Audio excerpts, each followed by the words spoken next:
कई लोग बहुत समय से एक ही झूठ का प्रचार कर रहे हैं आजकल, वो तो मिले हुए हैं,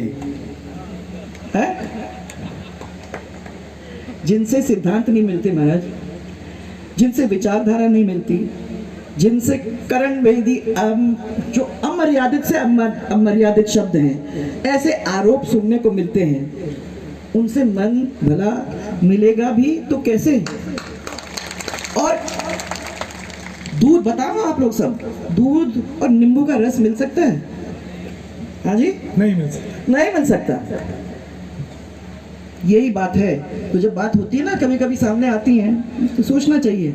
ऐसे लोग सोचते हैं कि अगर हम 100 बार झूठ बोल देंगे तो आगे चल के वो झूठ सच हो जाएगा, है ना? बोलते जाओ बोलते जाओ बोलते जाओ तो वो सच हो जाएगा। लेकिन झूठ की उम्र बहुत लंबी नहीं होती महाराज, और सच जो है वो अमर होता है। कभी ना कभी तो सच्चाई लोगों के सामने निकल के आ ही जाती है। और मैं तो ये कहती हूँ कि अगर ऐसा होता है कोई जिसके बारे में ये लोग ऐसा करें, तो सबसे पहले उनको तो चुप रहना चाहिए, क्योंकि ये बात भगवान के सामने आती है और भगवान जो उसकी रक्षा करता है, और जो सही बात है वो निकल के कभी ना कभी तो आ ही जाती है।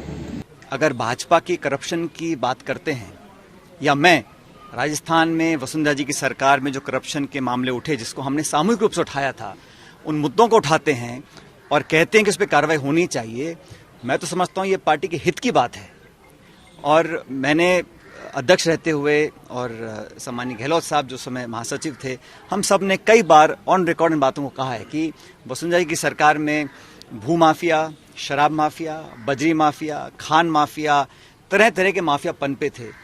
और आज अगर कोई कह दे कि कोर्ट कचहरी का बहाना लेकर उन वादों को पूरा नहीं करे, हमने मांग करी थी सीबीआई की जांच की, हम लोग गए ज्ञापन लेकर राष्ट्रपति जी के पास, राजस्थान के गवर्नर के पास, कि एक न्यायपूर्वक कार्रवाई हो, निष्पक्ष जांच हो, और अगर किसी ने गलती की है तो उसकी सजा मिलनी चाहिए अगर तथ्य सामने आते हैं जांच के बाद।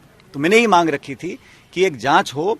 और जब मैंने अनशन किया था, हमारी महात्मा गांधी की पार्टी है कांग्रेस पार्टी, यहाँ पर सच की बात रखना, करप्शन के खिलाफ आवाज उठाना, अन्याय के खिलाफ अपनी आवाज रखना, ये हमारे संस्कारों में है कांग्रेस पार्टी के, जो 125 साल पुरानी हमारी पार्टी है। उसके तहत मैंने एक अनशन रखा था राजस्थान में, जयपुर में, मेरे ख्याल 11 तारीख को।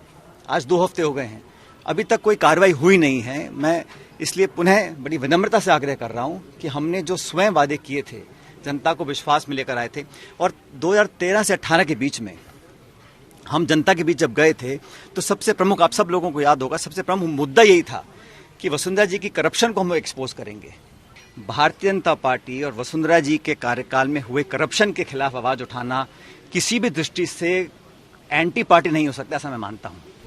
और मैंने बड़े स्पष्ट शब्दों में कहा था कि मैं किसी व्यक्ति का जानबूझ के विरोध नहीं कर रहा हूं, मैं लांछन नहीं लगा रहा हूं, आरोप नहीं लगा रहा हूं। सिर्फ भाजपा के कार्यकाल में हुए करप्शंस को मैं चाहता हूं उसकी तहकीकात हो, ताकि जनता जब 6 महीने बाद हम वोट मांगने जाएंगे, लोगों को लगना चाहिए कि ये लोग जो बोलते हैं कर दिखाते हैं। लेकिन दुर्भाग्यवश अभी तक कार्रवाई हुई नहीं।